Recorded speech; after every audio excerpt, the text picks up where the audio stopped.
జిల్లాలో తెలంగాణ రాష్ట్రంలో ఉన్నటువంటి 33 జిల్లాల నుండే కాకుండా ఈ యొక్క జనగాం జిల్లాలోనే ఈ యొక్క ఆర్ఎంపీల బతుకు భరోసా కార్యక్రమం నుంచి జనగాం జిల్లా నుంచే ప్రారంభిస్తున్నామని నేను తెలియజేసుకుంటున్నాను.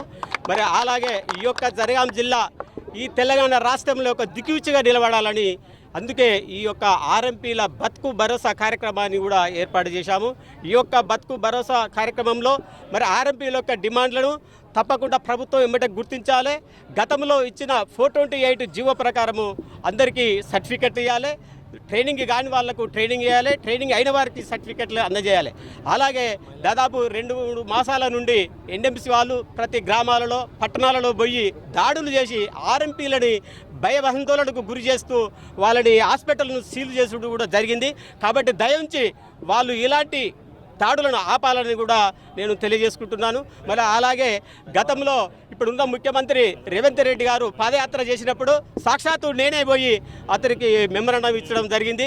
అప్పుడు ఆయన మన ఈ 6 హామీలలో మనది కూడా ఆర్ఎంపీలది తక్షణమే నేను సమస్య పరిష్కారం చేస్తా, మీకు సర్టిఫికెట్లు అందజేస్తానని కానీ ముఖ్యమంత్రి గారు హామీ ఇచ్చారు. ఆ హామీని కూడా నెరవేరాలి.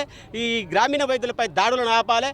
మాకు 428 జీవో ప్రకారము తక్షణమే ఇవన్నీ చేయాలి. అలాగే ప్రతి గవర్నమెంట్ పిహెచ్సిలో మాకు ఉపాధిని కల్పించాలనేది కూడా మీ ప్రభుత్వాన్ని వేడుకుంటున్నాం.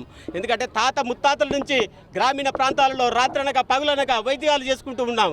ఈరోజు ఎన్ఎంసీ వాళ్ళు వచ్చి భయభ్రాంతులకు గురి చేస్తే ఒక్కొక్కరు వలసపోతున్నారు. మా ఆర్ఎంపీలు ఎక్కడ కూడా దాకాన పని లేక ఉపాధి కూలికి వ్యవసాయ పనులకు పోకుంటూ బ్యాగ్ పట్టుకొని పోవాలంటేనే గురి అవుతారు. కాబట్టి తక్షణమే దయించి అధికారులను కూడా మేము తప్పు పట్టడం లేదు.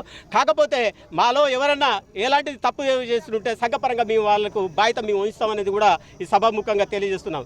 తక్షణమే ప్రభుత్వం స్పందించి అప్పటి వరకు ఈ యొక్క నిరాహార దీక్ష భక్తు భరోసా కార్యక్రమం 10 రోజుల వరకు కొనసాగుతుంది. 10 రోజుల వరకు కూడా ప్రభుత్వం ఎలాంటి స్పందన లేకపోతే అమర నిరాహార దీక్ష కూడా జనగాం జిల్లా నుంచి ప్రారంభిస్తానని కూడా ఈ సభాముఖంగా తెలియజేసుకుంటాను.